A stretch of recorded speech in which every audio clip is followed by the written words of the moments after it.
Indiana Latino Expo Show. Gloria Jiménez. Celebrating the Hispanic Heritage Month, today we're going to talk about education with my dear friend, the Clinical Associate Professor for Education, Monica Medina. How are you, Monica? I'm doing fabulous today. Thank you. Thank you for having me here today. Thank you so much, Monica.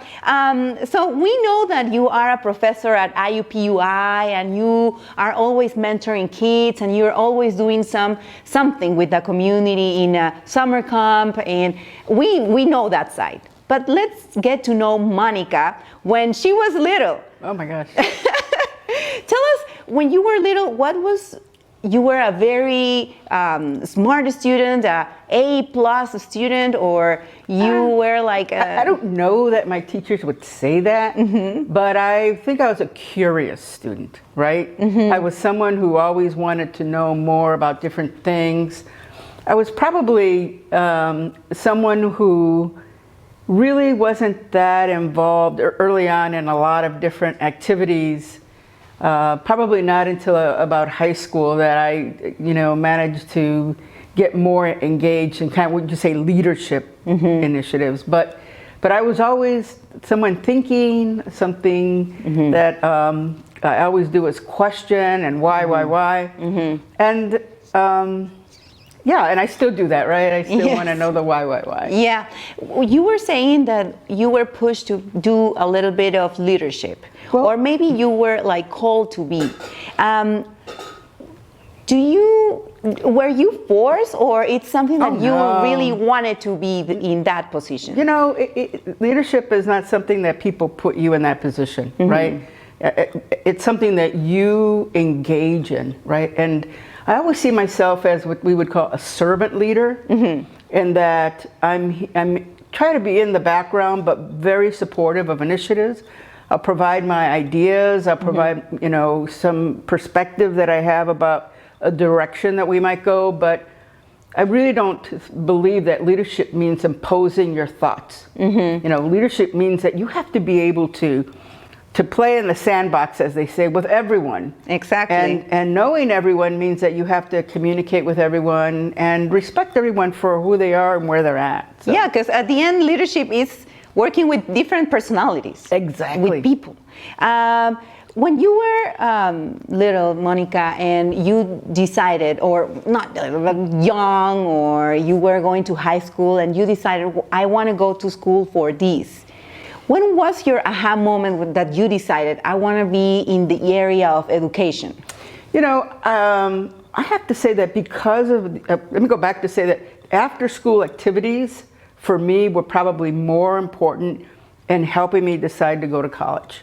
And so I was a member of a Girl Scout initiative, Boy Scout initiative called Explorer Post.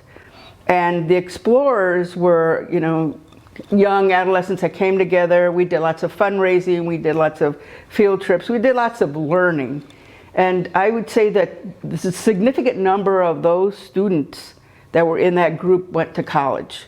And it wasn't because any of us were forced, it was because we all were searching for something to fulfill our lives, to as I say, to look and discover new things that weren't often available to us. So I would say that learning for me happens all the time, not just in schools. So, college was something I knew I was going to do. I don't know when I thought about it, but I knew I was going to do it. And because, again, I didn't know where I was going to go, but I did go to Indiana University in Bloomington, and that was a life experience. Right? Excellent. And it's a great school, and now you work there, but... I kind of came full circle. So, I initially, I've always had this idea of social justice in my mind. And so my undergraduate degree was in speech pathology and audiology. And the reason I decided that track or that career was because I saw there were lots of young people who didn't know how to speak English, who were being placed in programs that kind of held them back. And it wasn't that they didn't know how to speak, they knew how to speak fluently in Spanish, but at that time there weren't any very adequate programs for bilingual students. And so those programs, if they were available, they weren't always available to students who were older, let's say. So that was my thought, that going into that particular field might help me then understand not only students who are bilingual, but students that may have problems with speech and different cognitive abilities. You've worked in different, you work in a nonprofit that was Latino. What was the experience working in a Latino Hispanic nonprofit here in Indianapolis? Oh my gosh. Well, that was also a learning experience, right? And everything that you do, you have to learn. And so, you know, my master's degree was in higher education. And so when I came to Indianapolis, I found a job working as an education coordinator with El Centro Hispano.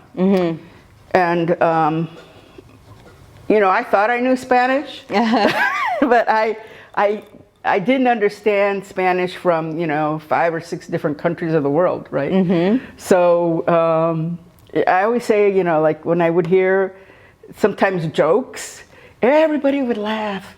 And then I'm like, I don't get it. I don't get it. Or I would get it maybe 10 minutes later. Right. But I did build more confidence in being able to speak Spanish and being able to understand cultures, different perspectives that people bring. And, you know, it was a wonderful place to be. We were serving the Latino community at a time when there really weren't that many services. I believe we were a very important agency to the city and to the state, because we did involve ourselves in state initiatives. But, you know, it was, again, something that I never thought would be part of my path. But it just became something that I became very passionate about. And that passion, it's aligned with a lot of things that you work right now. How do you feel about the barriers, or what are your thoughts about the barriers with Hispanics and the education system in the United States, or maybe here in Indiana? What are the barriers for, you know, because we have kids that early childhood, then you have you know, kids. I think when we think about education, we always think about it as something that happens in a classroom, right? That's one of the first things. When in reality, it happens everywhere. Kids learn everywhere. Kids learn at home, and they bring what they learn at home to the classroom. Kids learn things in the community, and what they learn in the community into the classroom. The barrier, and I would say, is when teachers don't understand that those intelligences are a part of who that student is. And so this is the reason why I'm in teacher education, because helping teachers understand students from a more holistic perspective, you know, from a more humane perspective, breaks down those barriers, because the barrier really is the teacher, not the students. Because in reality, students become very resilient, right? If they can begin to develop skills. And I think this is where after school activities, working with your family, being engaged with people that can give you the skills that you need to become resilient. Not necessarily to break down those barriers, because as a student, I can't break down the barriers that teachers may have. Because and I wouldn't call them barriers, I call them blinds, right? That we sometimes we don't see. We don't see. And when teachers begin to see students differently, that aha moment creates a very positive, loving, and caring classroom climate where all students thrive and learn and become part of a community. And those are the things that I believe we do at IUPUI. Excellent. And I think you do a lot of mentorship, and you put that seed in the heart and minds of different future educators, teachers. Well, this is what we do that's different. And so I have a classroom at Arsenal Technical High School. It's a college classroom because I really don't have a classroom at IUPUI. My students who are going to learn how to become teachers come to Arsenal, and that's where we have our classes. And then they then work with teachers in the classrooms and work with the students. So early in their teaching career, they are learning how to communicate.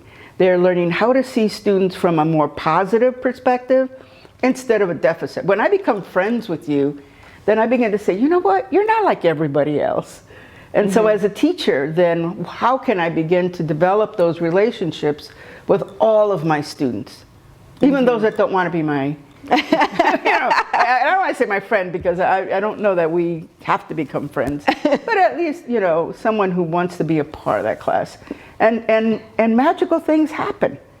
There are many teachers, there are countless teachers who are so gifted in what they do, and yet sometimes we only look at the negative things. Exactly.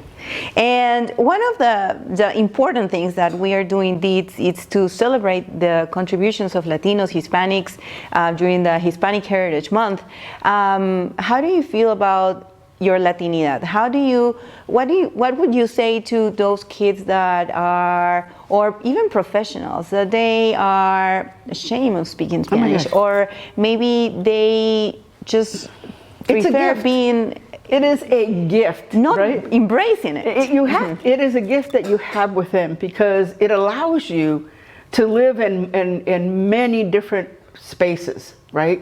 And so I feel comfortable working with Latinos. I feel comfortable working with, people who are, of different other cultures, because I know that they function differently based on what is culture. So having that understanding of what culture means beyond the food, the fun, and the folklore, that we have to understand the norms and the values. And as Latinos, we might all be Latinos, but the Latinidad is different. It's very diverse. And so finding people who have the same values as I do is very important. And being able then to address the injustices that we have in our society is equally important. So I see myself as an advocate, as in some cases maybe as a bridge, right, where I can see different perspectives, and so we come together in developing what we would call constructive conversations to understand each other much better. And it's through those conversations that we have these different aha moments about, oh, okay, so now I see your point. I don't have to believe it, but I see it and I respect you for it. And I think that's what's missing right now in our society. But you as a person who might be of a different race or ethnicity, every day of your life, you have to be able to function in multiple worlds.